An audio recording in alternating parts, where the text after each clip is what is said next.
నమస్తే welcome to మనం TV. ప్రస్తుత ఏపీ రాజకీయాల గురించి మనతో మాట్లాడడానికి సీనియర్ అనలిస్ట్ కటా కార్తిక్ గారు మనతో ఉన్నారు. నమస్కారం సార్. నమస్కారం.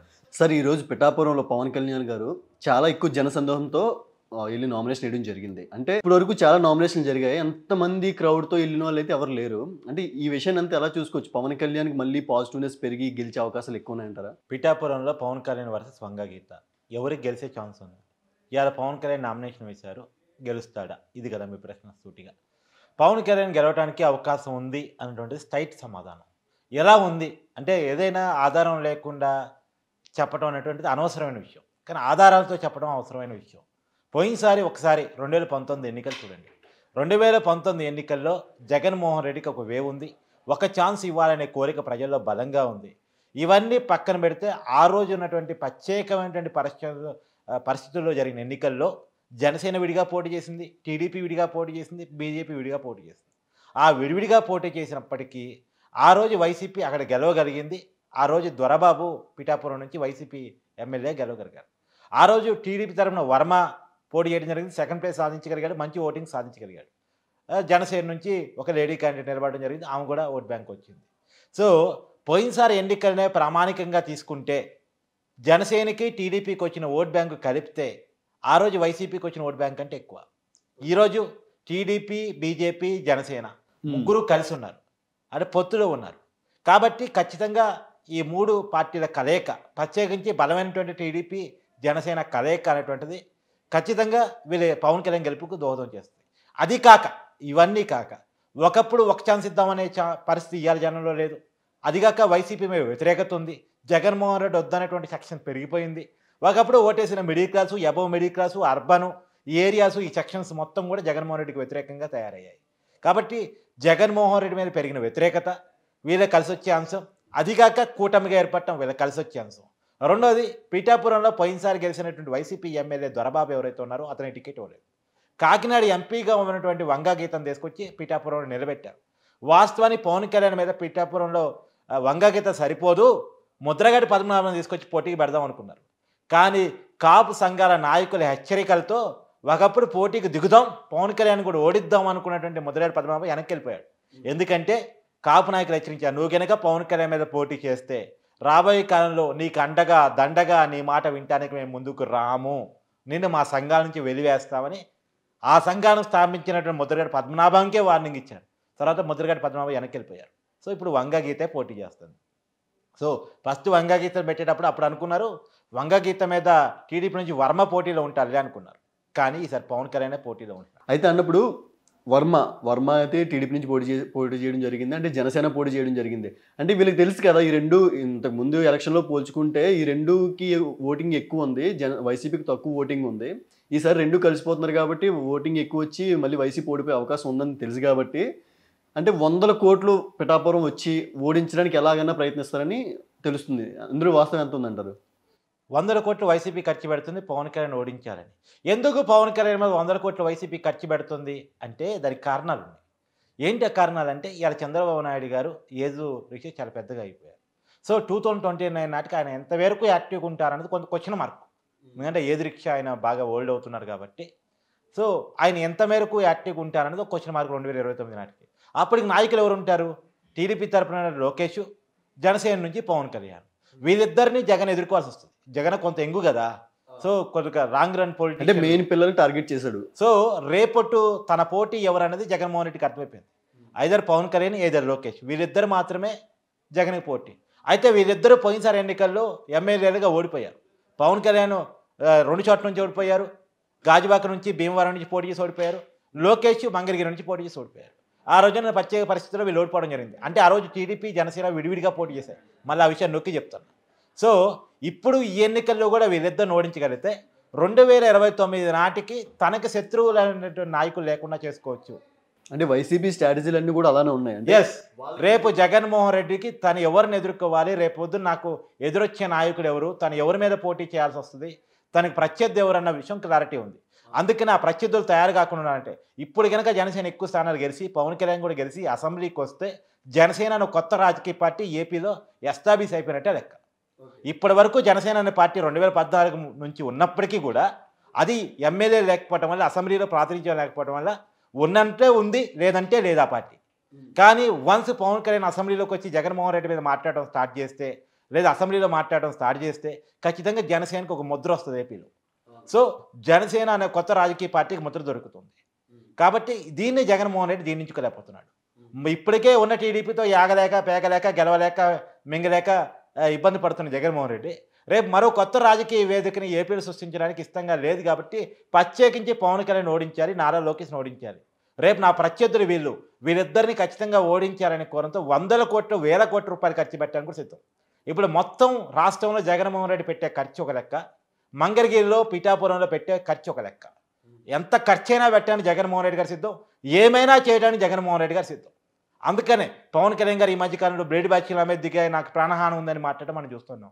పిఠాపురంలో గెలవటం కోసం వైసీపీ ఏ రకమైన ఎత్తుగడైనా వేసిద్ది అనేటువంటిది పవన్ కళ్యాణ్ గారు నమ్ముతున్నటువంటి, జన సైనికులు నమ్ముతున్నటువంటి విషయం. కానీ ఏం జరిగినా, ఏది ఎలా చేసినా ఇప్పటికే మనకు తెలుసు. కన్నబాబును ఒక మండలానికి ఇన్ఛార్జిగా, మిథున్ రెడ్డిని ఒక మండలానికి ఇన్ఛార్జిగా, తాడిశెట్టి రాజాను ఒక మండలానికి ఇన్ఛార్జిగా పెట్టారు. వాస్తవానికి వాళ్ళు రాష్ట్ర నాయకులు చేసుకుని ఒక్కొక్క మండలానికి జడ్పీటీసీని ఎంపీపీని పెట్టినట్టు ఇన్ఛార్జిగా వాళ్ళని ఎందుకు పెట్టావు? వాళ్ళంతా వేరు చోట పోటీ చేస్తున్న వాళ్ళే కదా, మళ్ళీ వాళ్ళని తీసుకొచ్చి పిఠాపురం ఇన్ఛార్జీలు ఎందుకు పెట్టామంటే డబ్బు తరలింపు కోసం, కార్యకర్తల సమన్వయం కోసం, కార్యకర్తల్లో పవన్ కళ్యాణ్ ఓడిస్తున్నామని కాన్ఫిడెన్స్ నింపడం కోసం వైసీపీ ఆ ప్రయత్నం చేస్తుంది. కానీ తల కిందకు పెట్టి కాళ్ళు పైకి పెట్టి తపస్సు చేసినప్పటికీ కూడా ఇప్పుడున్న పరిస్థితుల్లో పవన్ కళ్యాణే గెలుస్తాడు. ఎందుకు నేను అటు ఉట్టిగా చెప్పను, కార్తీక్ అనేవాడు అడ్డంగా చెప్పడు, లేదు స్టాండ్ తీసుకొని చెప్పడు. నేను క్లియర్గా చెప్తున్నా. పోయినసారి ఎన్నికలు చూడండి, 2019 ఎన్నికల రిజల్ట్ చూడండి, 2019 ఎన్నికలు టీడీపీ అభ్యర్థికి వచ్చిన వర్మకు వచ్చిన ఓట్లు చూడండి, ఆ రోజు జనసేన అభ్యర్థికి వచ్చిన ఓట్లు చూడండి, ఆ రెండింటిని కలిపి చూడండి. అప్పుడు వైసీపీ అభ్యర్థి కన్నా ఎక్కువ ఓట్లు వచ్చాయా లేదా చూడండి. ఆ రోజు ఏంటి, జగన్మోహన్ రెడ్డికి పాజిటివ్ ఉంది, గెలిపించాలనే కృషి ఉంది, ఖచ్చితంగా జగన్మోహన్ రెడ్డిని ఒకసారి చూడాలనే కోరిక బలంగా ఉంది, నవరత్నాలు బాగా పనిచేశాయి, చంద్రబాబు మీద వ్యతిరేకత ఉంది, ఇవన్నీ అప్పుడున్నాయి. ఇప్పుడు చంద్రబాబువే రావాలి, ఎందుకంటే ఆయన వస్తేనే డెవలప్మెంట్ వస్తుంది. తర్వాత పవన్ కళ్యాణ్ మా దగ్గర నుంచి గెలవాలి, అదిగాక టీడీపీ ప్లస్ జనసేన ఇన్ని కలిసి వచ్చే జగన్మోహన్ రెడ్డి మీద వ్యతిరేకత అదనం. సో ఇన్ని కలిసి వచ్చినప్పుడు ఉండే లెక్కలు వేరు.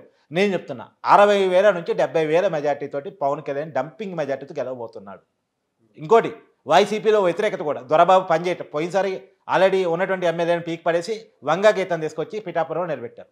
కాకపోతే వంగా గీతం ఏమో కాపు ఆడబిడ్డ అని చెప్పుకుంటాం సార్. అంటే నామినేషన్కి వెళ్ళే సమయంలో కొంతమంది దాడి చేయడానికి కూడా కొంతమంది ఉన్నారంట, అందులో నిజమే అంటారు? అది ఏదైనా జరగచ్చు. వైసీపీ ఏమైనా చేయడానికి సిద్ధంగానే ఉంటుంది పిఠాపురంలో గెలుపు కోసం. రాబోయే కాలంలో పవన్ కళ్యాణ్ జాగ్రత్తగా ఉండాలి, జన సైనికుడు జాగ్రత్తగా ఉండాలి. అవతల నుంచి కవ్వింపు చర్యలు రావచ్చు, రెచ్చగొట్టే చర్యలు రావచ్చు, కానీ జాగ్రత్తగా ఉండాలి. వాళ్ళ కవ్వింపు చర్యలు కనుక వీళ్ళు కనుక దిగి అదే రెచ్చగొట్టే పనిలో కనుక వీళ్ళు దిగితే అది ఇబ్బందికరంగా మారే అవకాశం ఉంటుంది. కాబట్టి మనం కూటమికి లేదా జన సైనికులకి చెప్పేది ఏంటంటే రెచ్చగొట్టే పని చేసినా రెచ్చిపోకూడదు. ఎందుకంటే దాని చుట్టూ చాలా రాజకీయం ఉంటుంది.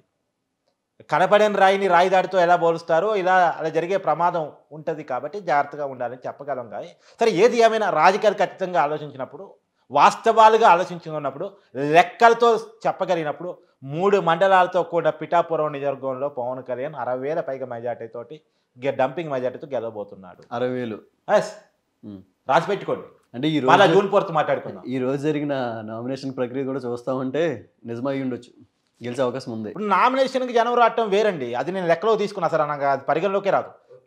భీమవరంలో పవన్ కళ్యాణ్ నామినేషన్ వేసిన రోజు జనం వచ్చారు, గాజువాకలో నామినేషన్ వేసిన రోజు జనం వచ్చారు. పవన్ కళ్యాణ్ సభలకు జనం వస్తారు, అది వేరు. ఆ లెక్కని అసలు తీసుకోను. అట్లా అనుకుంటే ఇప్పుడు రాయలసీమలో పోయి ప్రచారం చేయమని జనసేన పవన్ కళ్యాణ్ని ఖచ్చితంగా జనం వస్తారు. కానీ రాయలసీమలో జనసేనకు బలం ఉందా అంటే బలం లేదు. అది నేను వచ్చే జనాన్ని లెక్కేసుకోను. అసలు వచ్చే జనం అనేది నథింగ్, అది వేరు, ఓట్ బ్యాంక్ వేరు. కానీ ఇప్పుడున్న ప్రత్యేక పరిస్థితుల్లో పిఠాపురంలో పవన్ కళ్యాణ్ గెలిపించుకోవడం తమ అవసరంగా పిఠాపురం ప్రజలు భావిస్తున్నారు. అదిగాక అక్కడ బలాబలాలు కూడా పనిచేస్తున్నాయి. అదిగాక వైసీపీ మీద వ్యతిరేకత పనిచేస్తుంది. కానీ అందుకే లెక్కలతో సహా చెప్పగలుగుతానండి. ఓకే. అంటే పిఠాపురంలో మీ కౌంటింగ్ ఎలా ఉంటుంది? అంటే ఎలాంటి అన్న సర్వేలు చేశారా? ఎస్, పిఠాపురంలో ఇంటింటికి వెళ్ళి ఓటర్లను కలిసిన చాలా మందితో నేను మాట్లాడాను. అక్కడ చాలా సర్వేలు నేను చూశాను. పిఠాపురం కోసమే చేయబడ్డ సర్వే. ఎందుకంటే పవన్ కళ్యాణ్ నిలబడుతున్నారు కాబట్టి చాలా సర్వే సెన్సర్కి ఇంట్రెస్ట్. పవన్ కళ్యాణ్ గెలుస్తాడా లేదా వైసీపీ గెలుస్తుందా? ఇంకొక విషయం కూడా గుర్తుపెట్టుకోవాలి.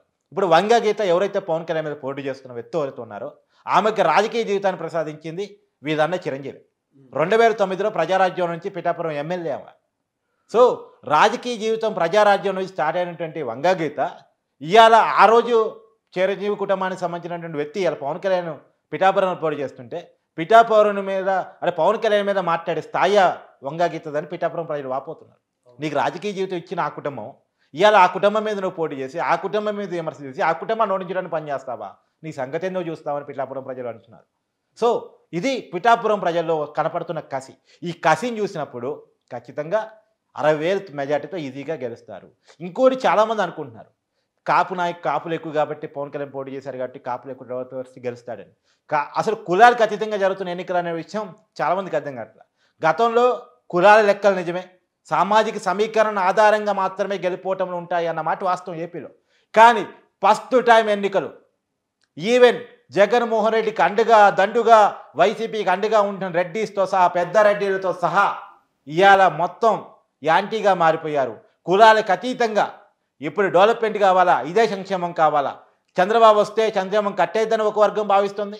లేదు డెవలప్మెంట్తో కూడిన సంక్షేమం కావాలి, రాష్ట్రానికి ఓ రాజధాని కావాలి, కుటుంబానికి ఓ ఉద్యోగం కావాలి, కంపెనీ కావాలి, మాకు ఒక విజన్ ఉన్నటువంటి నాయకుడు కావాలని చెప్పేసి ఏపీ తప్పిస్తున్నటువంటి ప్రత్యేకమైన సమయంలో కులాలకు అతీతంగా జరుగుతున్న ఎన్నికలు అనేది మనకి ప్రతి సర్వేని దగ్గర నుంచి చూసినప్పుడు అర్థమవుతున్న విషయం. సరే, అయితే ఇంతకు ముందు జరిగిన ఎలక్షన్స్ అన్ని కులాలకు ఆధారంగా చేసుకునే జరిగేవి, కానీ ఇప్పుడు జరుగుతున్నవి కులాలకు అతీతంగా జరుగుతుందని మీరే అన్నారు. అయినా సరే కులాల ప్రస్తావన ఎక్కువ ఎందుకు వస్తుందంటారు? ఏపీలో కులాల గొడవ ఎక్కువ కాబట్టి, నేను గత ఎన్నికలు కులాల ఆధారంగా జరిగాయని విషయాన్ని కూడా మీకు చెప్పాను కాబట్టి, కులాల లెక్కల ఆధారంగా పార్టీల ఓటు బ్యాంక్ ఉంది కాబట్టి కులాల విషయాలు వస్తున్నాయి.